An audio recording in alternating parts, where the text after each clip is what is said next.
In the morning, O Lord, you hear my voice, says Psalm 5, verse 3. In the morning, I lay my request before you and wait in eager expectation. You know, for me, I feel blessed, privileged to grow up in a family where prayer was real to my parents. They would be up before the dawn, and we expected God to do things in response to their prayers. It didn't come as a surprise when we would see God's intervention.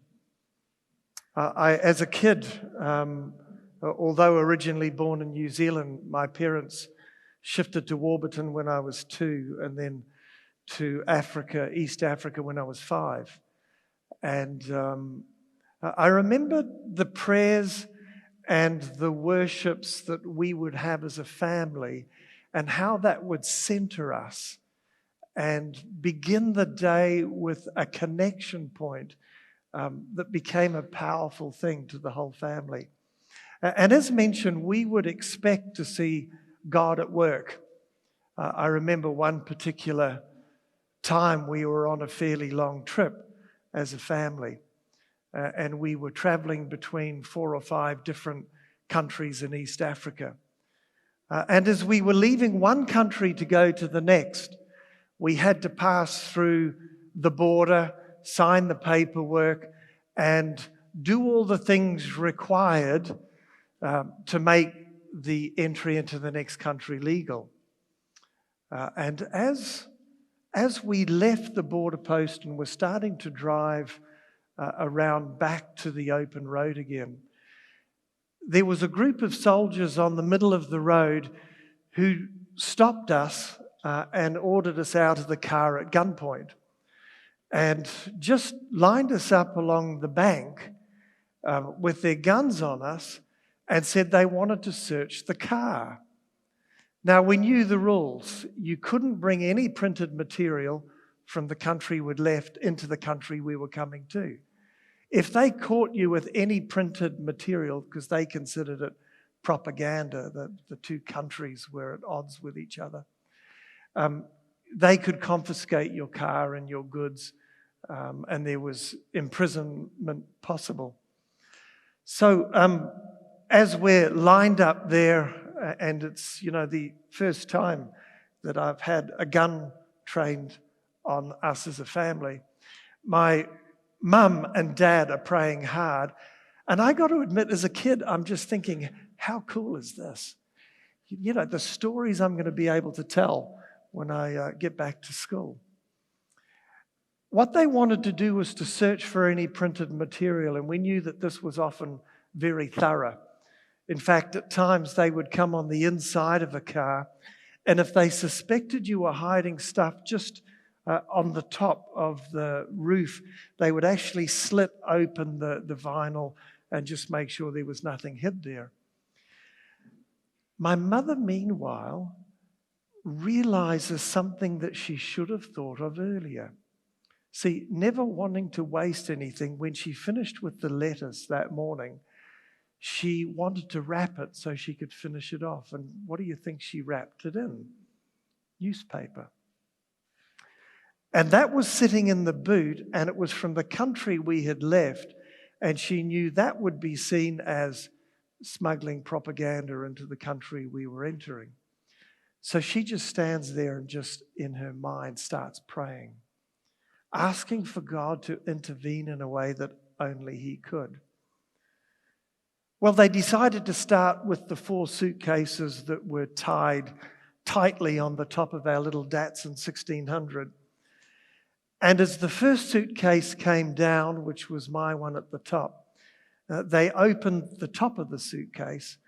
And there, my parents had always taught us, you pack your Bible on the top. And there was my Bible on the top. And the leader of this group just walked over and picked up the Bible and had a close look at it and said, you guys Christians? And my dad wasn't sure if that was a good thing or a bad thing, but told the truth and said yes. And the guy said, whereabouts are you from? And my dad knew they would never have heard of the place that we were from. It was a little place in the bush a couple of countries away. And so he just said, look, we're from a little place called Malamulo. And the guy beams. And he said, that's where I went to school. I went to high school there. And then calls to his men, tells them to put their weapons away, and says, help these guys tie their things back on top. Waved us on our way. And then Mum shares. And there is a prayer of thanksgiving as we go. Coincidence that the leader of that particular group just happened to have been connected with where we worked? Or was there more to it? We travelled for only about 15 kilometres, and there was a Shell station on the left. And my dad thought, perhaps let's just stop and we'll top up. We never know how far it may be until the next place. And as we pulled into the petrol station, my dad hadn't even hopped out of the car, and there was a truck that pulled up behind him, just overflowing with people getting a free ride. And one of the men hops off the back of the trucks, looks at our car, and then walks up beside to talk to my dad and just says, did you come through the border post a little while ago? And Dad said, yes. He said, I realized we forgot to get you to sign a piece of paper. And that piece of paper will show that you entered the country legally. If you get 20 kilometers down the road and they find that you don't have that piece of paper, you'll have your car confiscated. So Dad goes back to the border. Sure enough, there's the piece of paper. We sign it. Sure enough, 20 kilometers past the Shell station, there's a checkpoint. And we're asked for our evidence that we entered the country legally. Again, as a kid, I thought, what's the chances of that? I mean, to what point does that just become coincidence or a higher power that is watching over? And one of the texts that my father used to share, Isaiah 65:24, and it shall come to pass that before they call, I will answer, and while they are still speaking, I will hear. So to grow up in a family where that experience was expected, no price I could ever put on that. I guess like many people, when I finished high school, I wasn't necessarily keen to walk in the footsteps of my parents. I dropped out of university a couple of times and went on the dole, looked for ways to make money that didn't involve having to work too hard. And as an 18-year-old, got with a group who weren't necessarily traveling the right direction. And they gave me some good hints on how to make money. One of my friends made money from selling drugs on the streets in Auckland and suggested this could be a way. It didn't really interest me. Another friend made money from ripping the stereos out of cars and selling them, and convinced me that perhaps this was a way I could supplement the dole. So I remember going out one evening, we were in a car park, and he was going to show me how to target the right cars and how to get them out quickly and then how to sell them. I'd never stolen anything in my life, but a bit of money wouldn't go astray. And I remember just as we were walking down the rows of cars, there was this just moment where the cloudy sky parted and I looked up and just saw the stars beyond the clouds. And at the moment, for me, it wasn't necessarily a religious moment, but it was one of those times that I said to myself, is this as good as it gets? Is this what I'm destined for? Is there a different destiny that is potentially available? And I decided a little bit after that, I'd like to see if I could find the faith of my parents. Where is this power? Where is the value in prayer that I can find? And decided to do what they did and to spend that little bit of time every morning before the dawn connecting and finding a way to connect with God in a real way.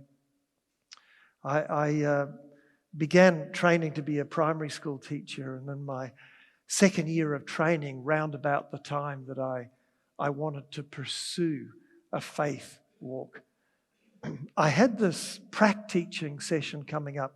Had to go to a school for 1 month, teach a bunch of lessons. They'd rate me. I'd keep learning, and then back to uni again. And they gave me this task, which was, we want you to teach a 1 month series of lessons on the topic of people with disabilities. And I got to confess, as somebody who was young and still learning to be a teacher, I didn't know where to begin. And sometimes as humans, when we don't know where to begin, we just don't begin. And so I procrastinated and got to that point where it was the night before having to go to school to start my prac teaching. And I'd done nothing, and I woke up at 2 a.m. and thought, what am I going to do? I can't just turn up, because my supervising teacher is going to go, where's this unit of work? And I'd have to go, oh, I haven't started. So I came up with just a brilliant plan. And it had worked for me so well in the past. Just give up. Just ring up the next morning and go, guess what? I'm not doing my training anymore. Easy. Went off to sleep and then woke up at 4 a.m, plagued by this voice inside which reminded me of a story I had just read the day before. And it was the parting of the Red Sea. And that wonderful story in the book Patriarchs and Prophets, where it talks about God bringing his children at times to these seeming dead ends, and yet we need to take faith and walk forward. I said, this is a bit different, God, because this is my fault. This is self-inflicted. But I'm going to take you at your word. If your promise is that you are with me regardless, even when it's my fault, I'm going to walk forward. So the next morning I turn up at school, and she didn't say anything, my supervising teacher. Just let me sit at the back of the class for the day, watching her teach. And got to lunchtime. She still hadn't said anything. I'm just waiting for it. And 1 o'clock in the afternoon, we'd just come back in. The kids were doing their silent reading, and there's a knock at the door. And as I turn around, there's a police lady who is talking to my supervising teacher, and they're pointing at me. And I'm going, probably not good. And she comes across and says to me, look, every 4 years, the police education lady comes around just to see if there's any units of work she could help us with. Now, I'm sure you've got your unit on disabilities completely planned. But could you use a bit of a hand? And I tried to play really cool, like, yeah, sure, yeah. Bit of refining wouldn't hurt. I went down to the education office for the police lady. She was an ex-primary school teacher who had taught this unit of work before and knew exactly what to do. Before I left that afternoon, my unit was all planned. I had visitors coming in, and my supervising teacher thought I was wonderful. And in reality, I was just rescued by the grace of God. A few years later, I found myself running a small school there in North New Zealand. And the school was pretty broke. It was built on the side of a church. The church folk were incredible. They gave everything that they could. My sports budget for that year was $6 because there was just no money. And we had these half-finished projects. And coming in as a new principal in a small school, I was enthusiastic, and I wanted to try and finish off some of these projects. And I got this phone call from someone in the church who was a fairly wealthy businessman. That phone call that all of us will dream of, where he said, hey, that partly finished project, just go and tell so-and-so, the name of a builder, to finish it. Send me the bill. I like that. Just get it done, send me the bill. And as someone in their mid-20s, first school that I was in charge of, little school, I didn't get it in writing. So I just went forward in faith to get a phone call just as the project was finishing saying, just to remind you, I'm paying the first $1,200 and you guys are taking care of the rest. And at that time, the difference was about $6,500. And I knew my parents couldn't afford it. I couldn't afford it. The school, the church gave everything they could. And the only thing I knew to do was that night to go out into a little pine area near our place and pour out my heart in prayer. And to not stop praying until I felt peace. I didn't know the answer, but I felt at peace. Next morning I wake up and I had this strong impression after my morning devotions. Ring up the Secretary-Treasurer of the North New Zealand Conference and ask him about Grant C. Now, Grant C, that had been phased out years before I came on the scene. I mean, way back in the 70s, the government used to give the Adventist school system some capital development money called Grant C. But that had been spent, they'd stopped doing it years before. So I rang up the Secretary-Treasurer and I said, could you go and look up my school and tell me what's sitting under Grant C? Without hesitation, he said immediately, there's no need. That money's gone. There's no more. There's nothing there. I said, would you at least go and have a look? And he said, no, look, I'm sorry, but there really is nothing there across the New Zealand Adventist school system. I said, would you please go and have a look? And just to get me off the phone, he humoured me and went. They'd recently gone to a new computerized system. And he comes back with this incredulous sound in his voice. He says, you're not going to believe this. I said, I bet I will. He said, for some reason, the Grant C capital development money for your school never was finished being spent. It was overlooked. And it's the only Adventist school in New Zealand, it's still sitting there. And it was within $50 of what we needed. You know, there's a text that says, for your heavenly Father knows what you need before you ask him. You know, God had the answer there before I even knew I had the problem. Before I even knew I was going to face that difficulty, he had foreseen and had put aside the resources for it. And I came to appreciate this God where nothing takes him by surprise. Nothing will happen to you today, this week, this year that takes God by surprise. And therefore, he has the resources that are needed. I must say, it would be really tempting just to finish it right there. You know, perhaps together we could put together another edition of Uncle Arthur's Bedtime Stories, or, you know, some more incredible answers to prayer. And it's nice and neat and tidy.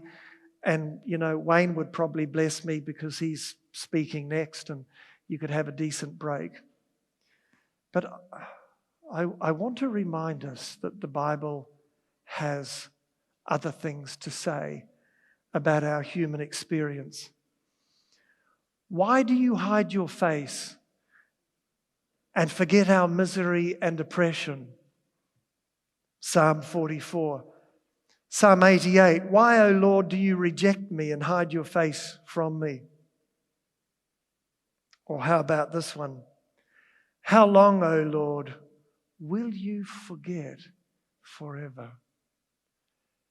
Has that ever also been part of your human experience? Have you also experienced that part of your faith journey with God? You know, fast forward 5 years, different school, different part of New Zealand, leading out again in a small school. still continuing to spend my morning, my evening times with God. And parts of my life were just falling apart at a personal level, at a professional level. And it just continued to snowball, and no matter how hard I prayed, I didn't appear to get any of the answers. I looked back at these marvelous answers that I'd had in the past and just expected God to work that same way. And instead, what I find is this silence that I couldn't understand. And the difficulties that I faced and the things that were just piling up in front of my path became more and more discouraging. And although I would find my peace still with God in the morning, the difficulties just seemed to be overwhelming. And the weeks turned into months. And I became more and more despondent. And I have to admit to you that I came to a point where I found myself at 3 o'clock in the morning on my hands and knees on the bathroom floor sobbing because I didn't have the courage to live anymore. And I didn't have the courage to do anything about it. And just felt like I could not face another day. So how to relate to God and to a faith journey when we just find it doesn't sit where it used to sit, where I thought I had God figured out. I thought I knew what to expect from Him. And now I felt disappointed, jilted. I decided in the end to do something maybe a little different. I said, you know what? Every night after dinner, I'm home from work. I'm going to put on, it was a bit of a cold place we lived in, put on my beanie and jacket and gloves. And I'm just going to go out into the Pine Forest Lake area near where we live. And I'm not coming back home until I feel a sense of presence. Just God being present. And at that point, I didn't care about anything else but just finding peace with God.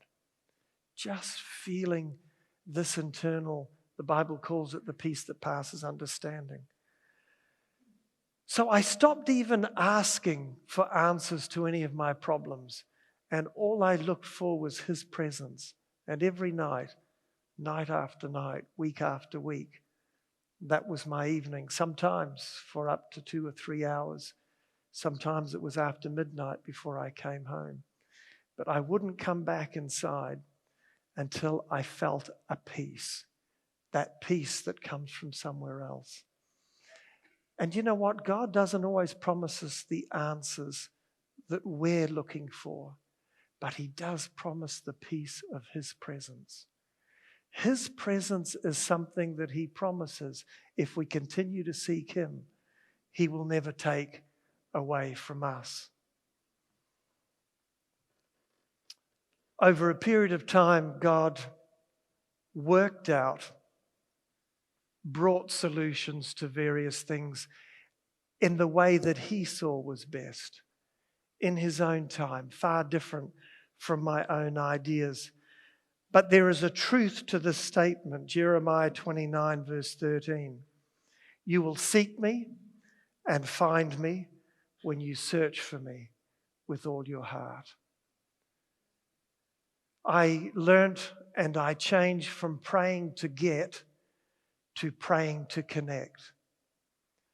Simply praying and spending time with God to find His presence, to connect, even if I didn't get everything that I was looking for.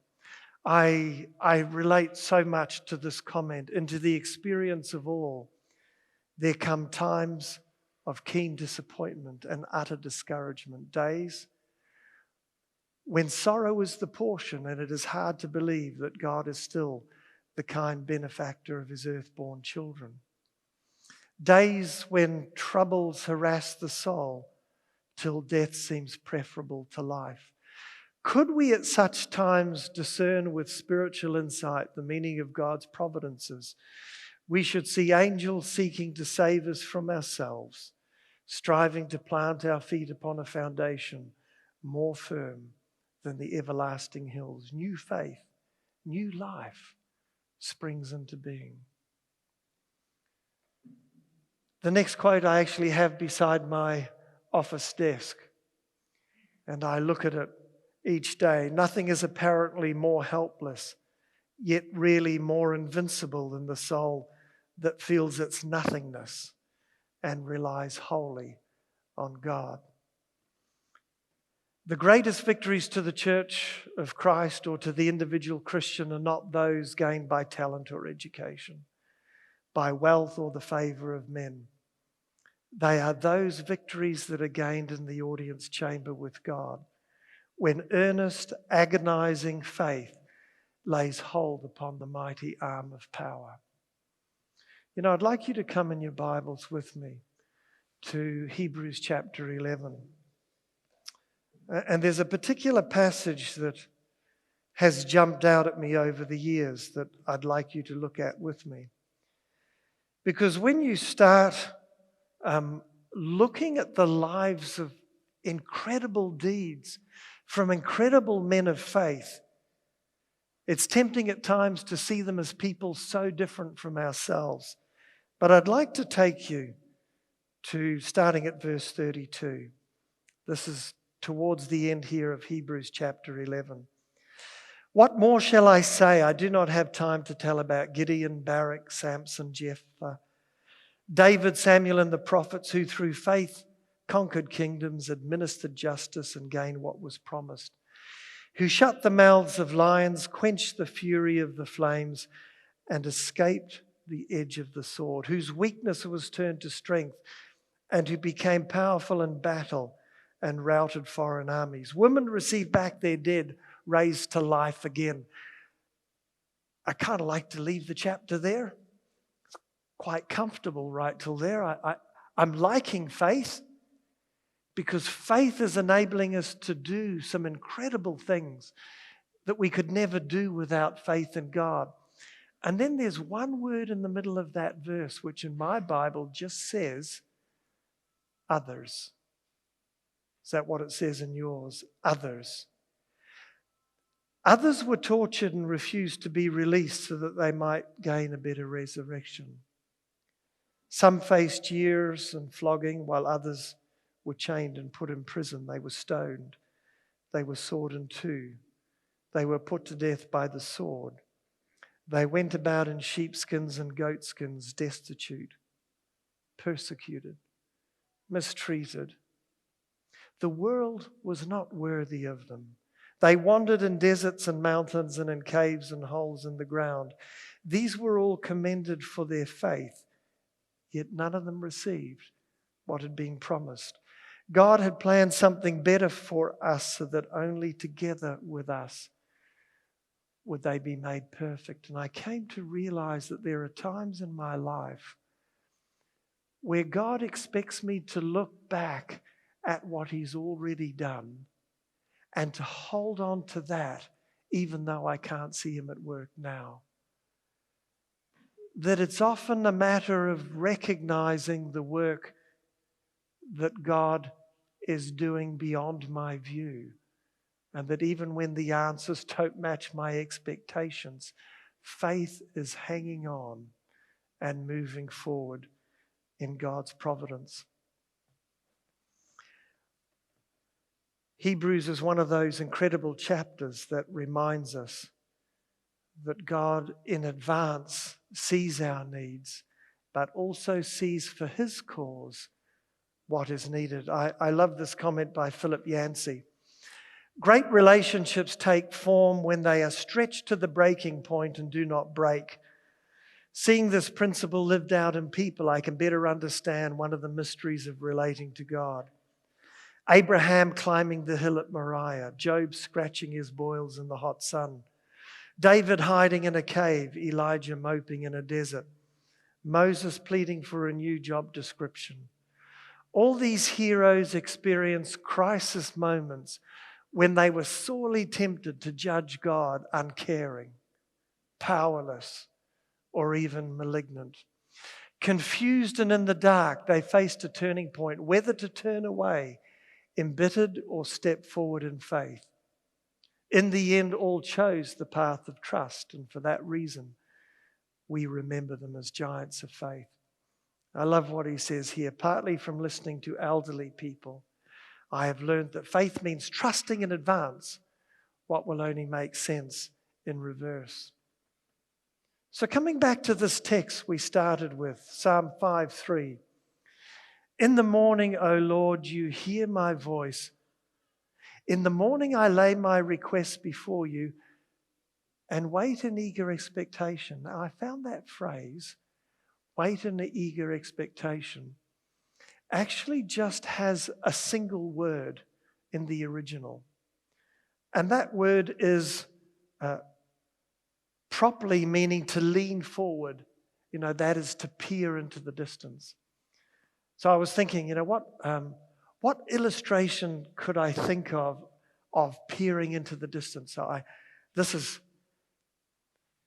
the creature I think of. Ever seen the meerkat standing up on the top of the mound and just staring into the distance? So I rewrote the text for myself. And it goes like this. In the morning, O Lord, you hear my voice. And in the morning I lay my requests before you. I lean forwards and I peer expectantly into the distance. And I believe that we are in a time of Earth's history where the end of all things is close. And I think we have every reason and evidence to peer very expectantly into the very near future. One of the places I'd like to visit, and we'll just close with this thought. Any of you been to Winchester Cathedral at all? I see one or two hands. I'm jealous because it's down on my list of places I really want to go there. There's some incredible history and stories. It's, originally built in the 7th century, rebuilt in the 11th century, and is just the largest, Gothic structure remaining in England. And just some incredible artwork inside, stained glass windows that go back hundreds of years. Just a real structure of beauty.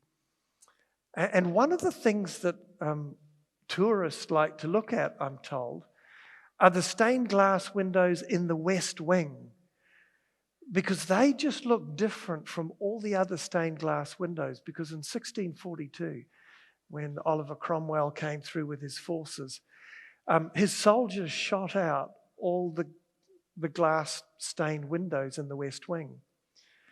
But the people of the village actually came around when the soldiers had left, and they picked up all those pieces, those fragments of glass, and took them home.